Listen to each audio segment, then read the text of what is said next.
では続いて特集です。こちら、原爆投下から半年後に撮影された1枚の写真です。荒野になった広島の街に映るのは、原爆の威力や効果を記録しにやってきたアメリカ軍撮影班の男性です。先月、その娘が広島を訪れ、父の足跡をたどる中で感じた広島への思いを語りました。先月末、広島市で行われた講演会。He had seen bombed cities already, but never the kind of complete destruction. He could not believe what he was told, that this was the result of one bomb. 父の体験について語ったレスリー・さん。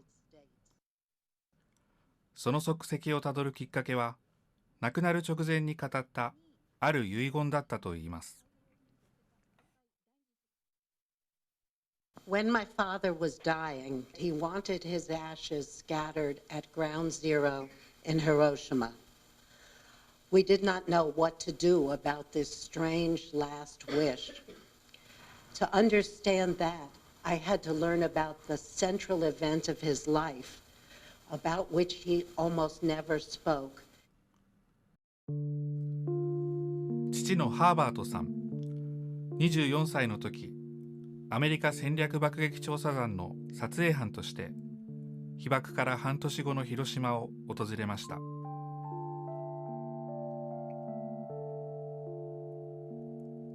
主な目的は原爆の威力や効果を記録すること。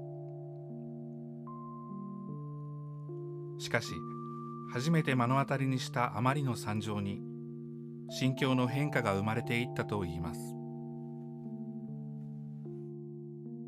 Originally, I think he just wanted to take good records, but after he saw the suffering in the hospitals, and it was so different than the way other cities were that long after the bombing, with people still becoming sicker, with wounds that were not healing. So he thought it was important to make a record of these terrible effects.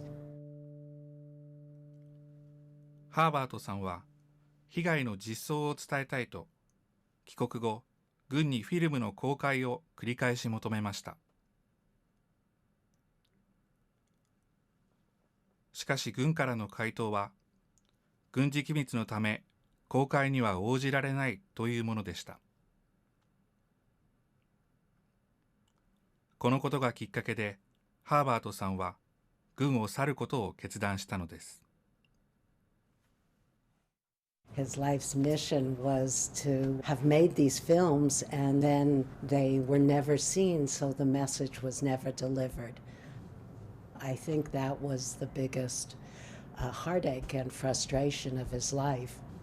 I can only believe that the reason for the secrecy was the embarrassment or shame about people seeing the true effects. 転機が訪れたのは、それから30年が経った1978年。国連で初めて開催された原爆展でのことでした。ここで被爆フィルムの存在を知った日本人が、この映像をアメリカから買い戻そうという市民運動を始めたのです。一人当たり10フィート分のフィルムを買い取るカンパを集めたことから、10フィート運動と呼ばれました。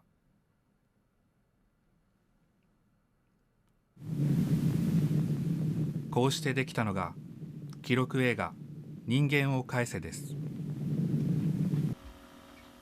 皆さん、どうか終わりまで目をそらさないでください。なんかこれが私め。当時のフィルムとそこに映る被爆者の証言で構成された映画。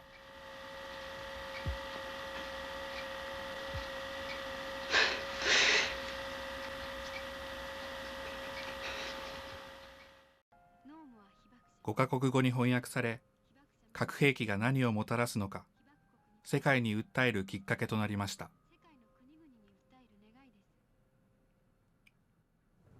It makes you feel the pain because the film is so vivid. My father was very glad that the film came out. I think my father was right that if those films could have been released timely, that it would have changed the conversation in the United States. 映画の公開から3年後、ハーバートさんは他界。その後、レスリーさんは父の足跡をたどり始めました。その中で出会ったのが、父が撮影した被爆者の一人、沼田鈴子さんでした。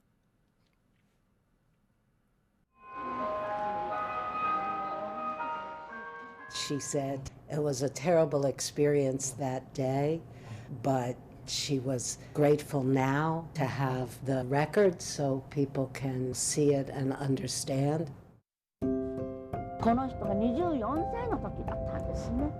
証言活動の中で、ハーバートさんに撮影されたことも語っていた沼田さん。その姿を見たレスリーさんは、自らに課せられた責任を感じるようになったといいます。I thought I could stand outside the circle and just watch, and instead I was pulled into the experience.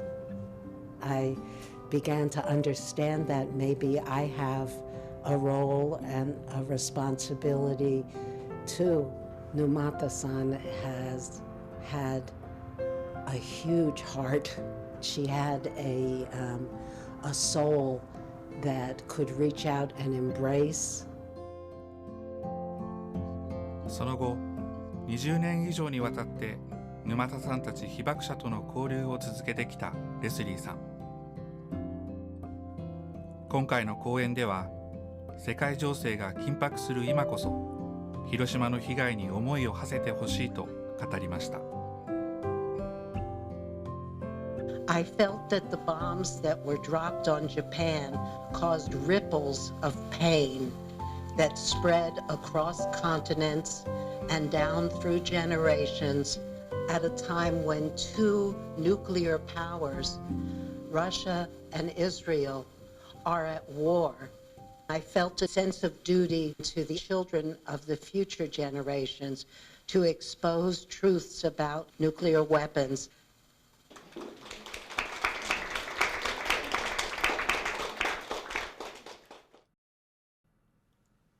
遺灰を広島に撒いてほしいと語った父。レスリーさんはその意味を今、このように受け止めています。I think now that he wanted to always feel that he was part of Hiroshima. I think he was so touched and his life was so changed by the atomic bomb. We want to make that terrible experience a reason for peace and a reason for preventing such things from happening again. I feel that's what Hiroshima means.